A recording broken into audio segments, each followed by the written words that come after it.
Hello witches and wizards, and welcome one more time to Sinai Siderum.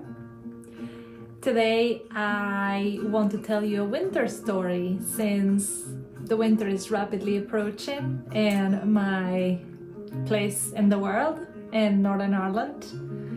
And what better time than to remind ourselves of what the winter is all about, and mythically where it comes from, with a witch story. So this story is about the Cailleach. The Cailleach is a winter witch. The Cailleach is a female hag deity. Is a supernatural giant and ancient woman from Gaelic mythology, who is associated with winter, storms, and the creation of the landscape. One of the things I like to highlight about Irish mythology and Irish deities, if you can call them deities, or fae, or spirits, or fair folk, like they call them, or the she, or the Tatha de Daran. What I like to highlight is how connected this mythology and these figures and these spirits are to the land, to the Irish land. This is why I wanted to bring this story today, because the Cailleach is the winter, is the old hag that brings the winter, and that also shapes the landscape in the part of Ireland where this story comes from. And I'm not a witch that practices witchcraft with deities. I do practice with spirits of the land, and this is why this mythology is so significant for me, because it makes sense. When you go to the land, the spirit is there, the feeling, the electricity, and you can see it in the shapes and in the monuments and in the rocks that you see, that spirit has been there and has shaped that land, and that the people who first lived in that land learned about this and started telling stories about it. So the Cailleach is the hag, the old one, the rot. She is that rot we talked about when we were talking about alchemy in other videos. Alchem, that fertile black dirt.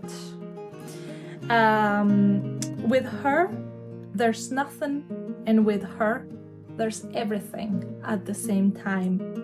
Destruction and rebirth, the winter and the spring. As we age, we learn that there is no fruits without decay, that there is no life without death. For a witch, the Cailleach is a center figure, as she holds the witchcraft path to the crossover between the realms, between this side of the living and that other side of the ones we call dead. She and her path of decay and barrenness is the one we must follow. With love, she's young and conquers death, and without love, she hardens, and she reminds us of the impending claws of death and decay. The story said that the Cailleach walked amongst the land in Loch Crew, and she wanted to perform a ritual. It was a hard ritual to perform, and it involved gathering some big stones and leaping from one hilltop to another and throw these stones that she carried in her apron. But this should not fall in any way. She needed to cast these stones. With each leap, she created potholes, lakes, and marks as she jumped. In her first leap, she landed and she placed her stones in the sites we now call cairns, a human-made ancient stone monument. When doing her next leap, she landed and dropped the stones once again in the correct place. On her third leap, she landed victorious again and placed her stone. But on her final jump, on her final leap, she slipped. She stumbled, and the stones that she was carrying on her apron fell and cracked.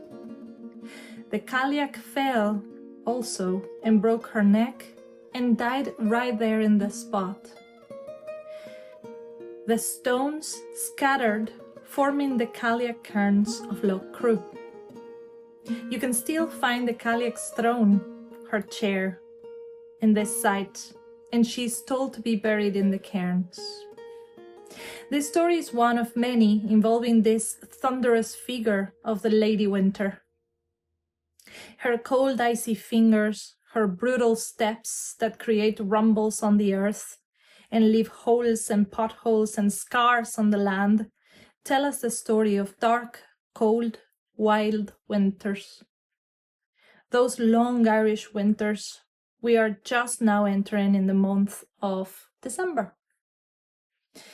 Prepare to allow decay, my witchy friends, to embrace chaos and let it all go. Detach from everything you don't want to carry into the next cycle no longer. And you shall reincarnate when the sun comes back anew. So that is my little winter story about the Cailleach, about the old giant witch that brings over the winter with her jumps, with her rumbles, with her storms, and how she is just a mark, another mark in the land, how the seasons can mark our landscape and how we can see reflected in that landscape the passing of the seasons, the passing of the cycles, and the workings of these beings from the other side. So I encourage you to go outside into nature, as close as you have it from home, and see what changes, see how the territory is changing, see what plants stopped growing in the winter and which ones are starting to thrive. Like, for example, in here, holly is starting to give its red fruits. It's getting bright green and beautiful. There's other plants with red berries, with red little fruits that are also thriving and growing. And there you can see the colors of winter and the colors of the end of the year that we so celebrate. The ones that we use to decorate our Christmas trees and our homes and our wreaths. Those are the plants that are growing at the moment, and then which others were thriving in the summer or in the spring that you no longer see. So I encourage you to go outside and to get in touch with the land spirituality, the spirits that make the seasons turn in the ground, underground, and make the plants, the herbs, the trees grow or die and decay and prepare the new soil for the new cycle. Have a happy winter, and I will see you next time.